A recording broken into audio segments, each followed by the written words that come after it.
O céu estava acinzentado quando os Martins chegaram ao chalé, uma construção antiga de madeira, isolada no meio das montanhas cobertas de pinheiros. A estrada de terra terminava ali. Não havia sinal de civilização por quilômetros. Para a família, isso era perfeito. Longe do barulho da cidade, da correria do trabalho e das redes sociais. Apenas paz, natureza e silêncio. "Olha só isso!" exclamou Lucas, de 10 anos, correndo para o interior do chalé. "É igual aqueles lugares de filme?" "Espero que não seja de filme de terror", brincou Ana, a filha mais velha, de 16 anos, rolando os olhos enquanto tirava os fones de ouvido. "Vamos deixar as coisas lá dentro e dar uma volta", sugeriu Marcos, o pai, enquanto ajudava sua esposa, Renata, a tirar as malas do porta-malas. O chalé era grande, mas velho. A madeira estalava sob os passos, as janelas tinham molduras rachadas e havia um leve cheiro de mofo no ar. Mesmo assim, era acolhedor. Havia uma lareira, móveis rústicos e um tabuleiro de xadrez antigo na mesinha de centro, como se alguém o tivesse deixado ali dias atrás.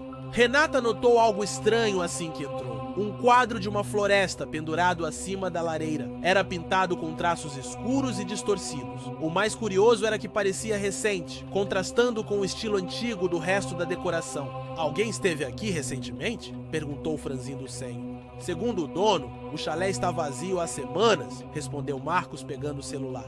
"Mas sem sinal aqui, nem uma barra. Perfeito para desconectar", disse Renata, embora sua voz estivesse hesitante. Na primeira noite, tudo correu bem. Jantaram, jogaram cartas e dormiram cedo. Mas na manhã seguinte, Renata notou que algo estava faltando. "Alguém viu meu brinco de ouro? Aquele de argola? Eu deixei na prateleira do banheiro. Todos negaram, mas ela tinha certeza de onde havia deixado. Vasculharam a casa toda.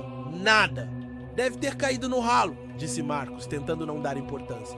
Mas à tarde foi a vez de Ana.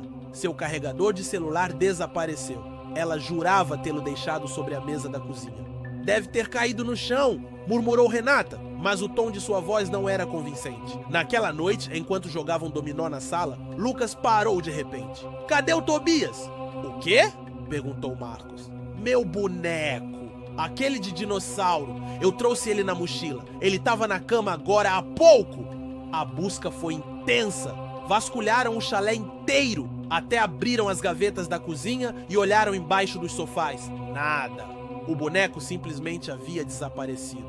"Isso tá ficando estranho", disse Ana olhando em volta, inquieta. Foi então que ouviram um estalido seco vindo do sótão. Marcos olhou para o teto. "Deve ser um esquilo." "Um esquilo gigante", disse Lucas, os olhos arregalados. A escada para o sótão rangia como se protestasse a cada passo. Quando Marcos abriu a porta, apenas escuridão os encarou de volta. Com uma lanterna fraca, ele subiu. Silêncio. E então, um sussurro, fraco, quase inaudível. "Eles estão acordando!" Marcos girou a lanterna rapidamente, mas não viu nada. Apenas caixas velhas e poeira. Desceu sem dizer nada à família.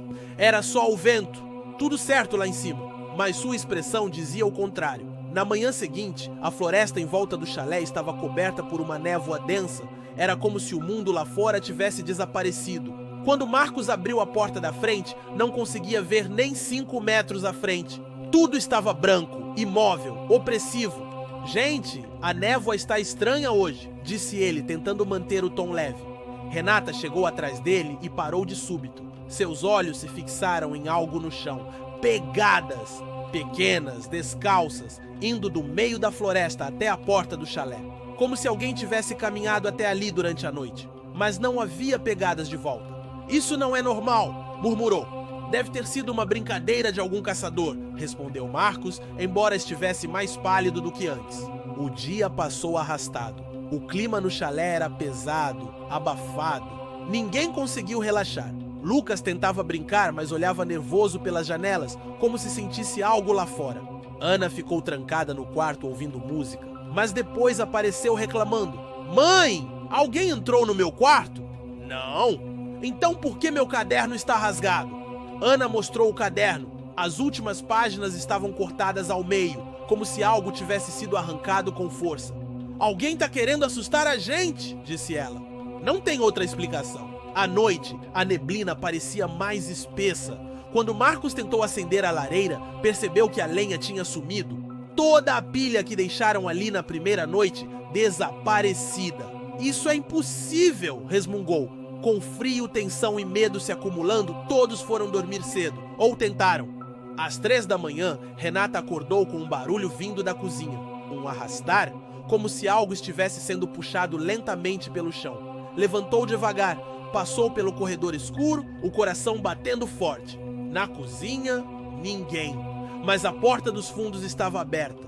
Ela correu até lá, fechando com força, e trancou com um trinco. Quando se virou, congelou. No chão da cozinha, riscos finos, como garras, arranhavam o piso de madeira, desenhando um símbolo. Um círculo torto, com 3 traços ao centro. Algo quase tribal, ou antigo demais para entender. Marcos! Ela gritou. Vem ver isso.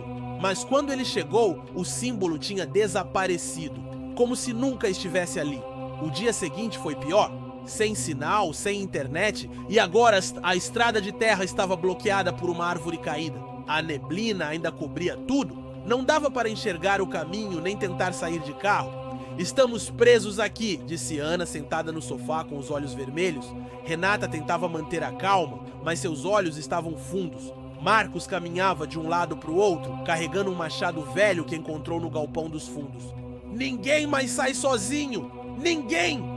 Naquela tarde, Lucas desapareceu. Um instante ele estava brincando no quarto com blocos de montar. No outro, sumiu. Procuraram por todo o chalé, nos armários, embaixo das camas, no sótão, nada. Foi Ana quem achou algo no banheiro. Mãe! No espelho, havia uma palavra escrita em algo escuro, quase seco. Trocado! O que isso significa? Perguntou Renata ofegante. Então ouviram um barulho vindo do porão, uma porta que nem sabiam que existia até então, sob o tapete da sala. Não! Disse Marcos. Ninguém vai lá embaixo. Mas Renata já estava abrindo a tampa. A escuridão parecia viva ali embaixo, como um poço sem fim. Desceram juntos. O ar era úmido, o chão de terra. E então o viram. Lucas, de costas, parado diante de uma parede. Lucas! Gritou Renata, correndo até ele. Quando o virou, congelou. Ele estava com os olhos fechados e o rosto manchado com algo escuro, como fuligem, e murmurava repetidamente. Eles querem voltar. Renata abraçou Lucas com força, mas ele continuava repetindo as mesmas palavras, os olhos ainda fechados. Eles querem voltar! Eles querem voltar! Ana estava pálida como papel. Isso não é normal! Ele está diferente! Marcos tentou acordar o filho, sacudindo levemente seus ombros. Lucas piscou devagar e por um segundo seus olhos pareciam pretos inteiros como 2 poças profundas. Mas então voltou ao normal e ele caiu nos braços da mãe, exausto. Mãe? O que está acontecendo? Murmurou fraco. Você desapareceu, meu amor. Achamos você aqui embaixo. Eu ouvi uma voz. Ela me chamou. Disse que estava sozinha. Renata congelou. Quem disse isso? Lucas olhou para a parede de pedra à frente e apontou. Ela, a menina da parede. Todos olharam. Havia apenas pedra. Mas então Ana se aproximou, acendendo a lanterna do celular. Espera, isso é um desenho? Riscado na pedra com algo escuro, havia o contorno de uma figura infantil, de braços abertos, olhos vazios e um sorriso largo, quase cômico. Mas o pior estava escrito embaixo, em letras tremidas: trocamos para que não esqueçam. Isso tá me deixando doente, disse Ana, voltando às pressas pela escada de madeira. De volta à sala, Lucas adormeceu. Renata ficou ao lado dele enquanto Marcos pegava um livro grosso da estante. Um diário velho de capa dura, escondido atrás de alguns objetos empoeirados. Havia um nome na capa: A Silveira. Acho que o dono do chalé esqueceu isso aqui. Marcos começou a ler em voz alta. Outubro 1971. Ainda ouço eles andando à noite. Ainda desaparecem coisas. Primeiro foi minha bengala, depois o rádio. Agora meus próprios sonhos. Eles se alimentam do que esquecemos. Deixei comida do lado de fora, uma boneca velha. No dia seguinte o som parou, a névoa foi embora, acho que a troca funcionou. Mas a boneca voltou com olhos diferentes, acho que agora ela lembra de mim. Eles trocam objetos por memórias? Sussurrou Marcos. Ou pior, por gente. Renata apertou os olhos. O brinco, o carregador, o boneco, o Lucas, eles levaram e deixaram ele com alguma coisa. Algo que está usando o corpo dele para voltar, uma presença. Naquela noite, o chalé ficou completamente escuro, sem energia. As velas mal iluminavam os rostos assustados da família. Lucas acordou de repente, andando sozinho até a porta da frente. Ana o segurou. Aonde você vai? Ela tá me chamando. Diz que precisa de mais um. Marcos correu até ele, o pegou no colo e o levou de volta para o sofá. Chega! Vamos acabar com isso agora. Ele pegou o diário e procurou pelas últimas páginas. O ritual precisa de 3 coisas: algo esquecido, algo roubado e algo do próprio sangue. Queime no símbolo. Eles voltam para onde vieram? O símbolo, disse Renata. O da cozinha. Eu vi aquilo. Foi real. Temos que redesenhá-lo. Marcos usou o carvão da lareira apagada para refazer o círculo no chão da sala, como ela lembrava. Ana trouxe os objetos que ainda estavam desaparecidos e começaram a reunir tudo. O diário, um brinco antigo que encontraram dentro de uma gaveta escondida e uma gota de sangue de Marcos, feita com um pequeno corte no dedo. Se isso não funcionar, vai funcionar, né? Interrompeu Renata firme.